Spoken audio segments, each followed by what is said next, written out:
बिस्मिल्लाहिर्रहमानिर्रहीम। आज मैं class first year physics chapter number 4 से एक बहुत ही इंपॉर्टेंट टॉपिक पढ़ाऊंगा और इस टॉपिक का नाम है एस्केप वेलोसिटी।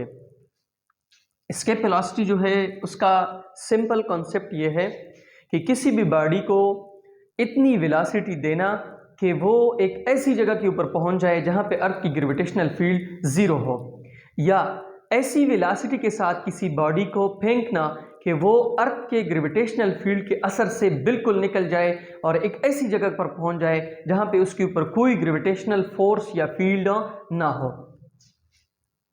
यहां पे मैंने लिखा है the minimum initial velocity given to an object to take it from the influence of earth gravitational field. किसी भी ऑब्जेक्ट को ऐसी वेलोसिटी के साथ थ्रो करना, उसको फेंकना कि वो अर्थ के ग्रेविटेशनल फील्ड और फोर्स के असर से बिल्कुल निकल जाए और एक ऐसी जगह चली जाए जहां पे उसके ऊपर कोई अर्थ की फोर्स या ग्रेविटेशनल फील्ड ना हो, तो उस वेलोसिटी को हम एस्केप वेलोसिटी कहेंगे। आप सबको पता है ये हमारे पास अर्थ है और ये उसका रेडियस r है। मैं किसी भी बॉडी को जब भी अर्थ के ग्रेविटेशनल फील्ड के अंदर लेके आऊँगा तो उसके ऊपर एक फोर्स लगेगी जिसको हम बोलते हैं F G is equal to G m1 m2 divided by R square, या F G is equal to M G, वो तो वेट है और ये ग्रेविटेशनल फोर्स है। अब अगर मैं चाहता हूँ कि मैं इस ग्रेविटेशनल फोर्स को ज़ीरो करूँ तो इस ऑब्जेक्ट को मैं एक ऐसी जगह के ऊपर लेके जाऊंगा जहां पे ये जो r है ये क्या हो जाए, इनफाइनाइट हो जाए। तो आपके पास आ जाएगा F G is equal to G m1 m2 divided by infinity. तो something divided by infinity is equal to zero. तो ये तो पॉसिबल नहीं है कि मैं किसी ऑब्जेक्ट को इन्फिनिटी के ऊपर लेके जाऊं तो वहां पे ग्रेविटेशनल फील्ड ज़ीरो होगा। इन्फिनिटी तो पॉसिबल नहीं है क्योंकि इनफाइनाइट डिस्टेंस के लिए हमें इनफाइनाइट टाइम चाहिए। मैथमेटिकली तो हम इसको प्रूव कर सकते हैं लेकिन ये इसके अलावा पॉसिबल नहीं है।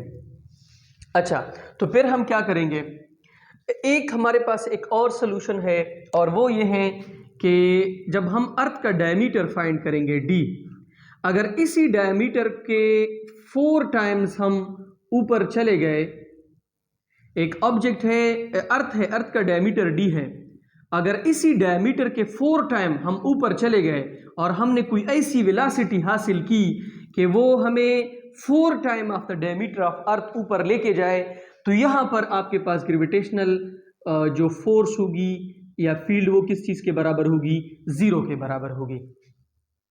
अब इसी चीज़ को न्यूटन ने अपने बुक प्रिंसिपा मैथमेटिका में बड़ा सिंपली एक्सप्लेन किया है। न्यूटन ने कहा है कि अगर ये आपके पास अर्थ है और अर्थ के सरफेस के ऊपर आपके पास कोई ऑब्जेक्ट है, जब आप उसको कोई वेलोसिटी दे देते हैं तो थोड़ा सा ऊपर जाने के बाद वो यहाँ पे गिर जाता है, थोड़ी सी और तेज वेलोसिटी दो तो थोड़ा सा दूर जाएगा फिर यहाँ पे गिर जाएगा।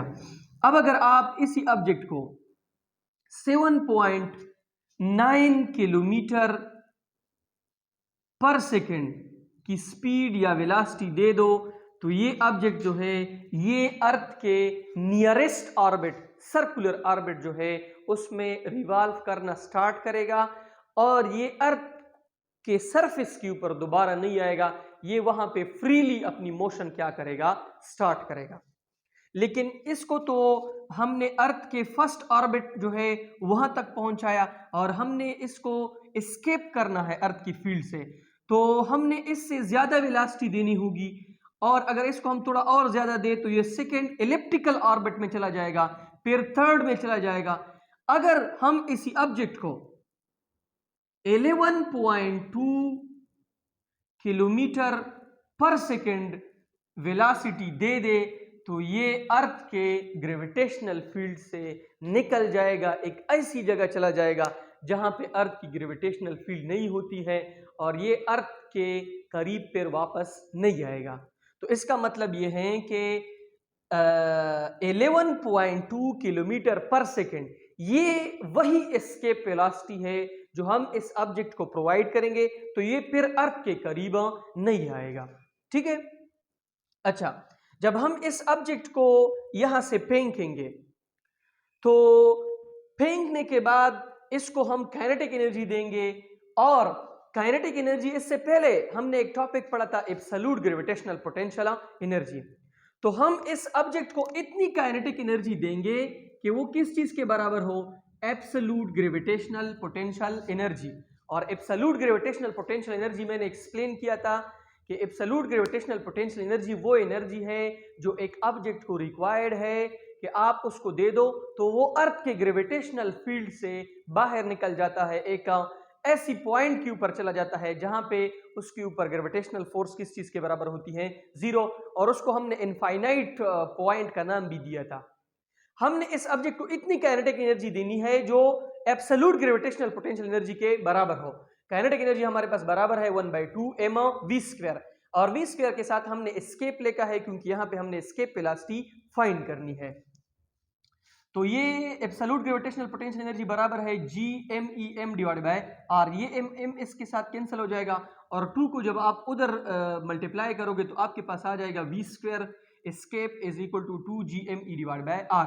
दोनों साइड पे जब आप अंडर रूट ले लोगे तो ये अंडर रूट और स्क्वायर के साथ कैंसिल हो जाएगा, आपके पास आ जाएगा v is equal to 2GME divide by r। अब अगर आप इस इक्वेशन को मजीद सॉल्व करना चाहते हो तो हमें पता है कि वेट बराबर है W is equal to mog, और F बराबर है GMEmo डिवाइड बाय r²। तो वेट भी एक फोर्स है और ये ग्रेविटेशनल फोर्स है, दोनों फोर्स है, इसको आपस में कंपेयर कर लो तो आपके पास आ जाएगा GMEmo divide by r² is equal to mog। m और mo कैंसल, यहाँ पे ये r² जो है उसको उधर मल्टीप्लाई करो तो आपके पास आ जाएगा r² g is equal to GME। अच्छा, तो इसका मतलब यह है कि इस इक्वेशन में ये जो GME है इसकी जगह पे मैं r² g को पुट कर सकता हूं, तो आपके पास आ जाएगा v escape is equal to 2, और GME की जगह पे लगाओगे gr², और नीचे r आपके पास पहले से मौजूद है, r और r कैंसिल हो जाएगा तो आपके पास आ जाएगा v escape is equal to 2g into r। अब आपको पता है कि v एस्केप 2 क्रॉस g 9.8 है और r रेडियस ऑफ अर्थ है वो है 6.4 क्रॉस 10⁶। जब आप इसको सॉल्व करोगे तो इससे आपके पास आ जाएगा 11.2 किलोमीटर पर सेकेंड। ठीक है, तो इसका मतलब यह है कि ये वो वेलोसिटी है जब हम इस एक ऑब्जेक्ट को दे देते हैं तो वो अर्थ के ग्रेविटेशनल फील्ड से निकल जाता है।